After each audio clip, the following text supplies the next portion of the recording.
Assalamualaikum warahmatullahi wabarakatuh. Salam sejahtera untuk kita semua. Perkenalkan, saya Rosalinda Windy Rahmawati dengan NIM 25034362993. Pada kesempatan kali ini, saya akan menyampaikan materi tentang penerapan fisika dasar dalam bioteknologi. Kalau kita bicara bioteknologi, dasarnya nggak bisa lepas dari fisika. Fisika menyediakan landasan ilmiah yang membuat teknologi biologi bisa berkembang lebih cepat.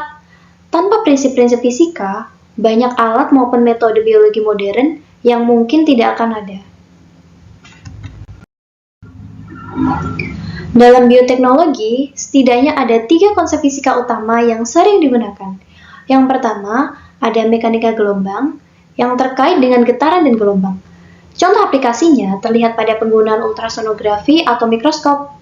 Yang keduanya memanfaatkan sifat gelombang. Lalu, yang kedua ada elektromagnetisme. Prinsip ini menghubungkan listrik dan magnet. Contohnya pada elektroforesis untuk memisahkan DNA atau protein, serta MRI yang bisa menghasilkan gambar jaringan tubuh dengan detail tinggi. Lalu yang ketiga ada termodinamika. Bidang ini membahas tentang energi dan perubahan sistem.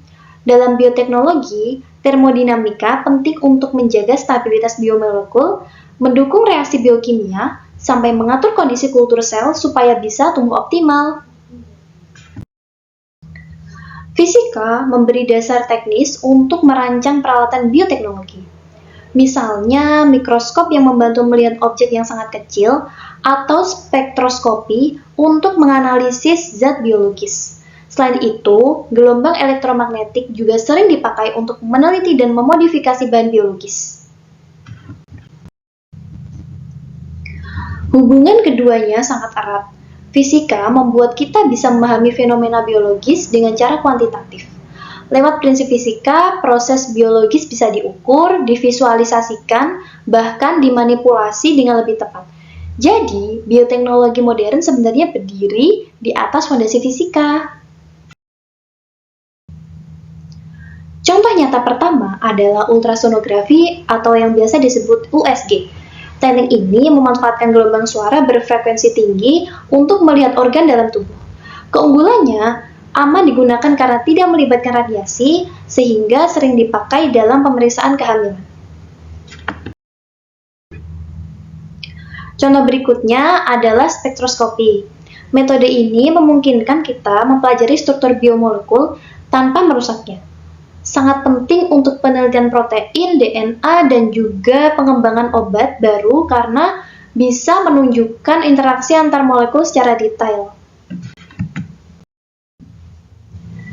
Prinsip mekanika juga dipakai untuk memahami bagaimana sel dan organel bergerak.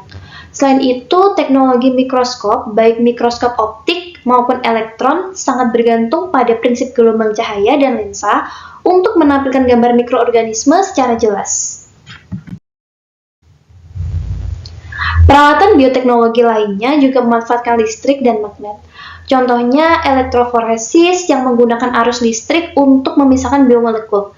Lalu ada MRI yang dengan medan magnet kuat bisa menghasilkan citra jaringan tubuh secara detail untuk keperluan medis maupun riset. Pada teknik kultur jaringan, prinsip Archimedes juga diterapkan.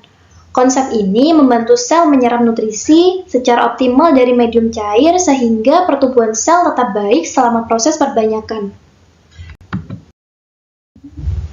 Jadi, bisa kita simpulkan, fisika dasar sangat berperan dalam kemajuan bioteknologi.